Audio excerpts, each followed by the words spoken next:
Greetings of peace and prosperity. It gives me a great pleasure to be with you today in the eve of COP26, where we have all our eyes on and hearts with. This is one of the last opportunities for humanity to make peace with nature. Let me start by quoting a sentence from a speech made by Mr. Antonio Guterres, the UN Secretary General, early this year. He said, and I quote, "Humanity is waging war on nature. This is senseless and suicidal. The consequences of our recklessness are already apparent in human suffering, towering economic losses and accelerating erosion of life on Earth." End of quote. Ladies and gentlemen, our selfish wants and greed to exploit nature is an act of violence against the gifts that God bestowed upon us to live and prosper.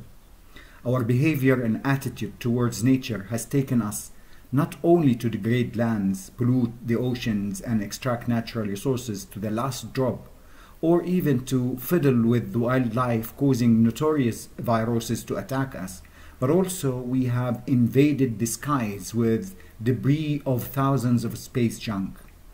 We currently consume around 1.7 times the capacity of natural resources of our only planet.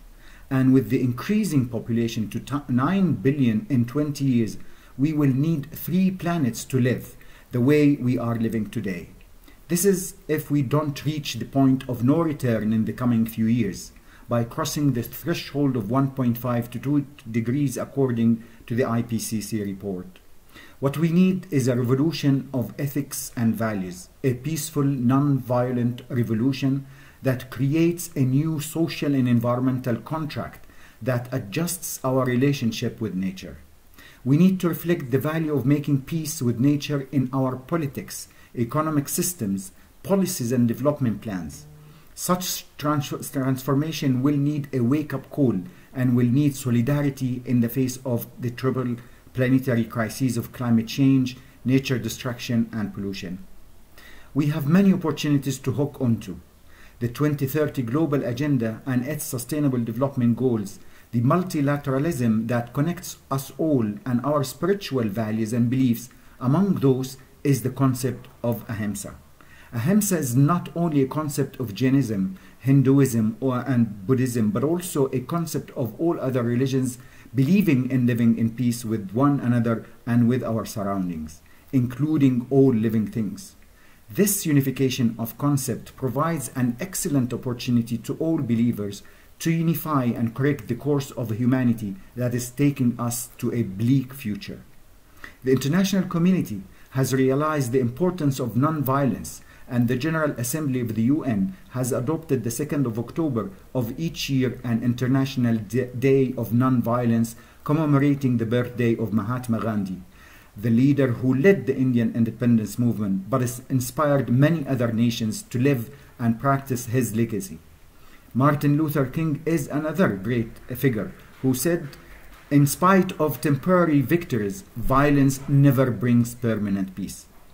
Ladies and gentlemen, given the interconnected nature of climate change, loss of biodiversity, land degradation, and air and water pollution, it is essential that these problems are tackled together. Response options that address multiple issues can mitigate multidimensional vulnerability, minimize trade-offs, and maximize synergies. We are facing the risk of the extinction of 1 million biodiversity species. Therefore, changes in global patterns of consumption are critical to transforming food, water, and energy systems. Improving access to safe, nutritious, and affordable food for all, while reducing food waste and changing dietary choices and consumer behavior in high-income countries and groups, is essential for the achievement of hunger, biodiversity, waste, and climate goals. Ensuring sustainable food production from the oceans while protecting marine biodiversity requires policy action to apply sustainable harvesting approaches to fisheries management and address threats such as climate change or ocean acidification and pollution. Environment and peace are cross-cutting issues that are intrinsic to sustainable development. While natural resources are vital to achieving sustainable development, there are also increasing acting as drivers of fragility, conflict, and violence.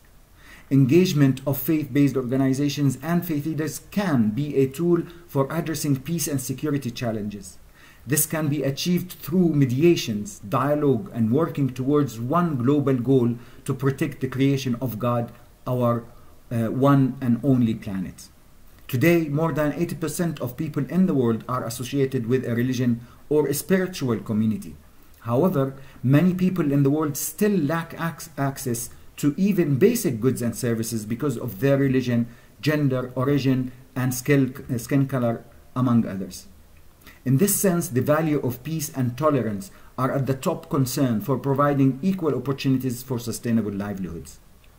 Peaceful societies mean that everybody should have the right to access the same goods and services.